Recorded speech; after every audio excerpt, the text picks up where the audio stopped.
Yes. I just had a few documents in my backpack. Yeah. Is this the actual signature of the ex officio Superior Court clerk? Is this Christy Miller's signature? Is it the equal protections of the law when you don't give the respondent any actual notice of the hearings? And is this court order? Well, why does this signature look so much different? Oh, I have had a lot of problems. Yes. See, there is no signed property representative. There's no date. There's no printed title of the property representative. Yes. And there's this idea that when you go to college and you have a professional career, and then you're homeless, well, you must be mentally ill for not understanding how things work. I know. I'm too loud. I get kicked out of libraries. You take my sons without any due process. You arrest me for crimes where you know I wasn't there. You have individuals serve me that are not actual sheriffs. You say that I'm homeless, right? That I committed a crime in Sequim, Washington, when I wasn't there. I committed a crime in Brennan, Washington, in Jefferson County, but I wasn't there.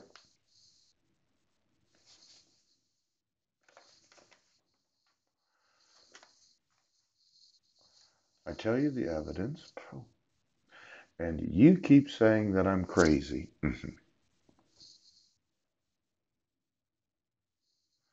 Why?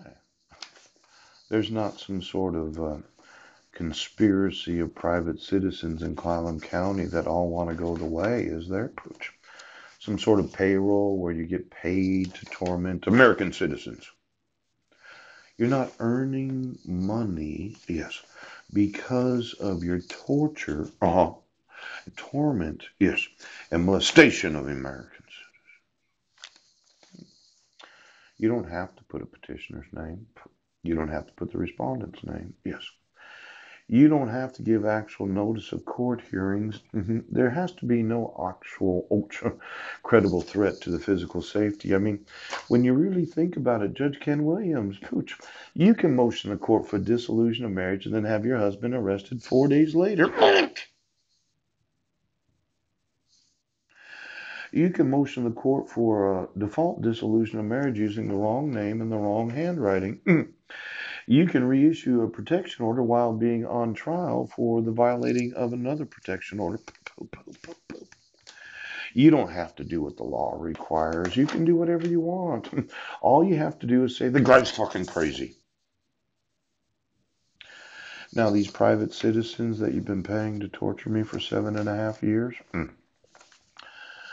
you say that I can never use the judicial system, that that I'm crazy. Oh, there's a return of service. Who'd you serve? Oh, who did you attempt to serve? Who did you attempt to serve twice when you did know who I was? I was homeless for a year. You'd seen me every day. How? Now I'm incompetent to stand trial. There's no way I can appeal these court decisions. I'm crazy, schizophrenic, bipolar, delusional. Well, you would have thought, that a $500,000 bail seems excessive to me, Judge Landis. Pooh. Issuing checks, where they have the wrong time on them. That's crazy. Sending notices of failure to appear when I myself had said I wanted to know what the court case was about. What are you doing? You're issuing a dissolution of marriage where I got no notice of court hearings, Pooch. I didn't get any of the actual documentation. I was not allowed to present to the court any evidence. 1981, 1983. You're just going to sit there every fucking day and deny me the right to use the courts of the United States of America. No proof of service.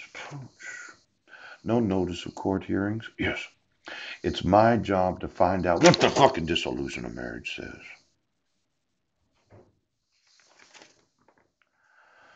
Well, here's another one.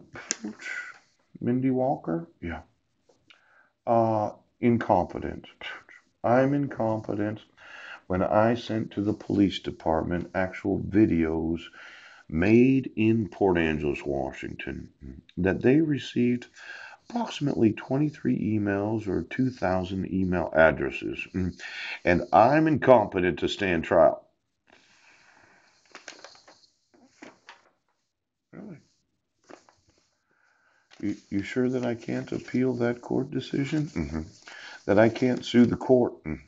See, I didn't find out, right, that Mike Van Proyen was getting my mail until I went to jail. But what happens when you send an email request, yes, to appear in court in front of Judge Porter, yes, 2 judicial days before the actual court hearing where I explained to you the due process? Yeah.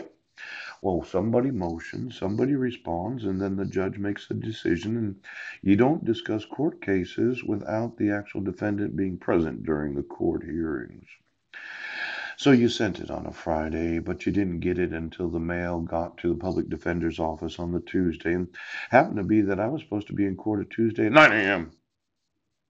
Why do they make you have to have at least 5 judicial days before having court hearings?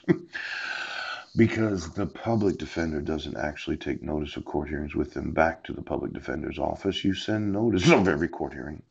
And if I would have seen that notice was going to Mike Van Proyen's address as pastor, Kingsway Foursquare Church, I would have told the public defender, do not send any more documentation to 1023 Kitchen Dick Road. Now, as much as Mike paid right now, I'm going to sue the fuck out of that individual. You understand? Your Mormon way of conspiring against the enforcement of the rights of American citizens. I have proven, yes, you're just using this right here, Pooch, that when you decided right now that fucking public defender's office is getting sued.